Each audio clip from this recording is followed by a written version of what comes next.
శ్రీఆర్ studios స్వాగతం. ఇవాళ మనం మాట్లాడుకో టాపిక్ ఏంటంటే ఇద్దరు వ్యక్తుల గురించి మనం ఇప్పుడు చెప్పుకోబోతున్నాం.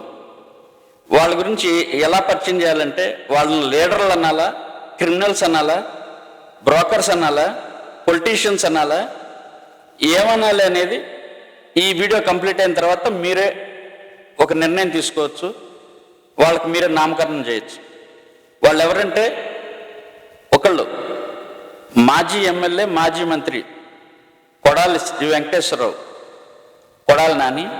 రెండో వాళ్ళు వల్లభనేని వంశీమోహన్.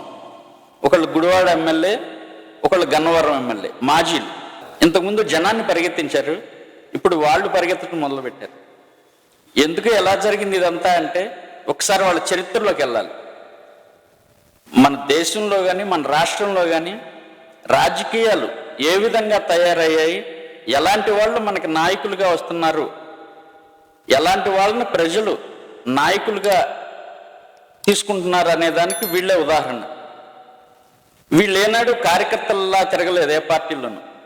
జెండాలు భుజాలు అరిగేలా జెండాలు మోయలేదు, గొంతులు పగిలేలా నినాదాలు చేయలేదు, ఏ పార్టీ కోసం ఎలాంటి పోరాటాలు చేయలేదు, ప్రజా సమస్యల మీద ఎలాంటి ఉద్యమాలు చేయలేదు.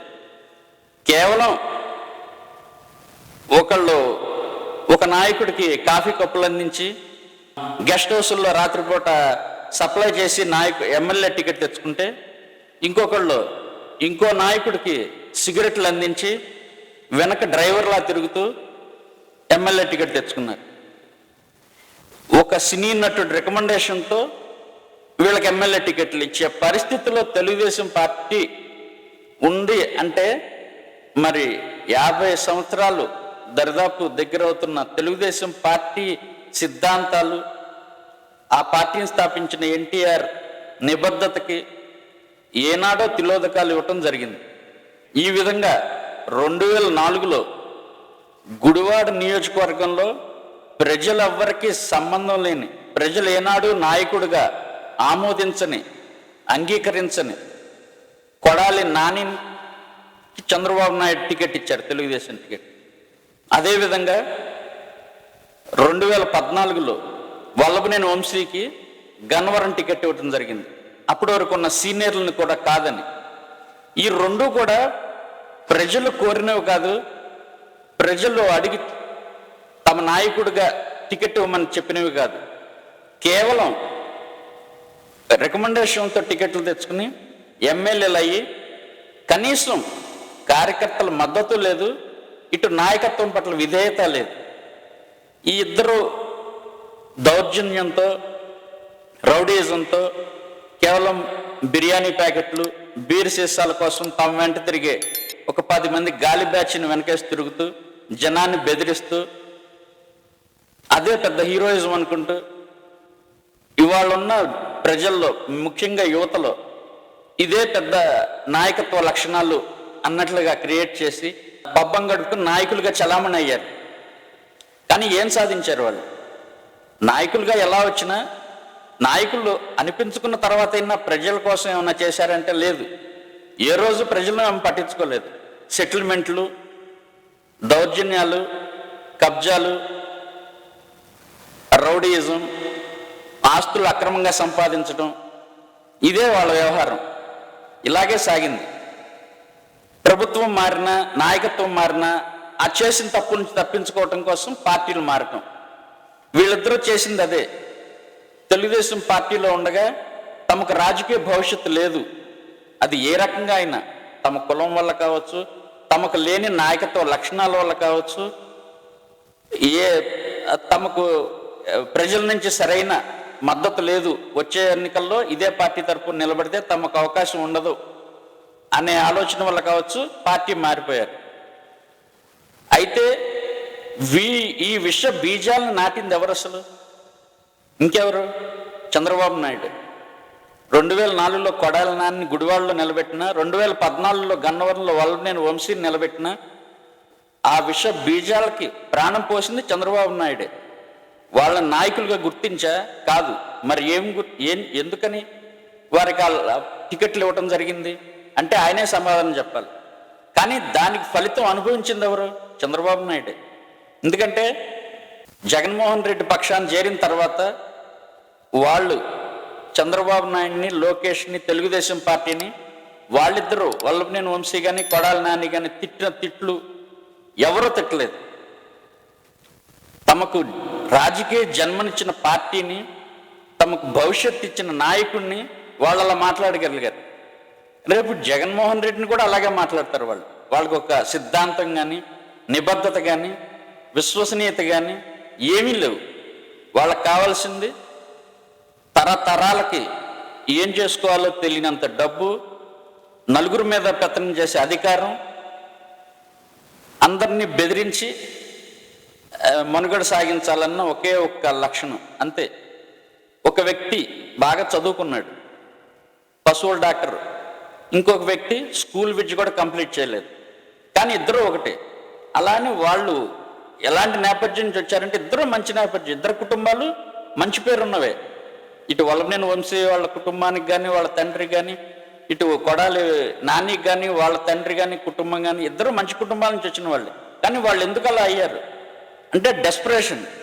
మేము నాయకులు అవ్వాలి, అధికారం మా చేతుల్లో ఉండాలి, డబ్బు సంపాదించాలి. దానికి ఎన్నుకున్న మార్గం కొందరు స్మగ్లర్లు అవుతారు, కొందరు దొంగలు అవుతారు, రకరకాల అవినీతి కార్యక్రమాలు చేస్తూ ఉంటారు, కొందరు బ్రోకర్లు అవుతారు. వీళ్ళు అన్ని అవతారాలు ఎత్తారు. కానీ అల్టిమేట్గా వీళ్ళు కప్పుకున్న ముసుగు పాలిటిక్స్.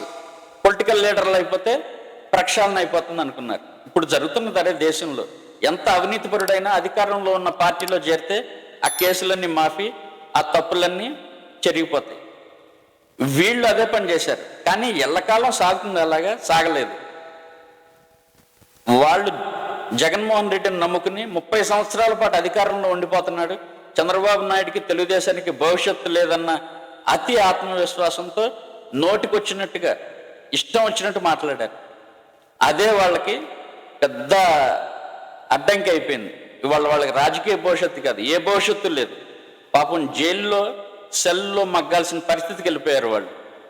ఇవాళ వల్లభనేని వంశీ జైల్లో ఉన్నాడు. నాకు మంచం కావాలి, నాకు వెస్ట్రన్ కమోడ్ టాయిలెట్ కావాలి, నాకు ఏసీ కావాలి, సెల్లు అంటే కుదరవు అవన్నీ కూడా. ఎందుకంటే రేపు కొడాలి నాని పరిస్థితి కూడా అంతే. కాకపోతే కొడాలి నాని పరిస్థితి వేరు. లోకేష్ రెడ్ బుక్ ప్రకారం గుడివాడ వీధుల్లో అండర్వేర్ మీద ఊరేగిస్తాను అన్నాడు.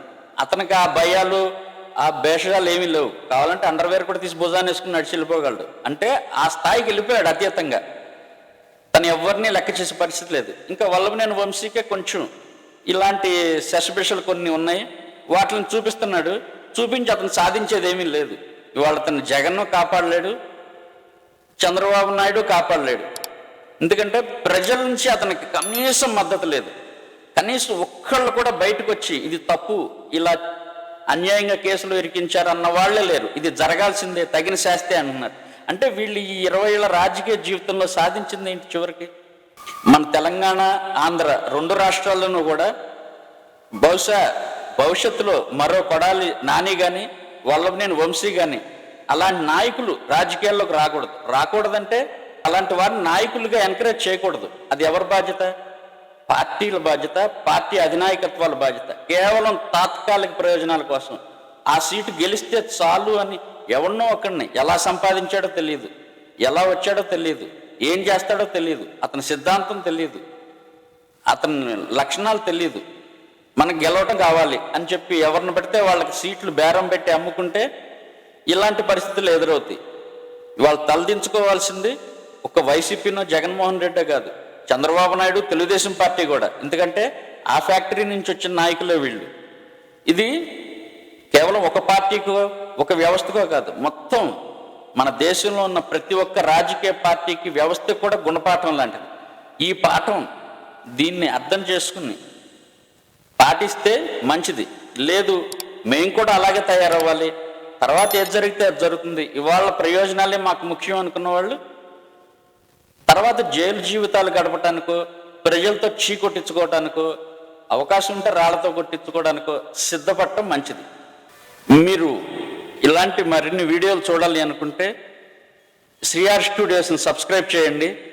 నిరంతరం మీరు ఫాలో అవుతూ ఉండండి. అదే మాకు ప్రోత్సాహం. Thank you.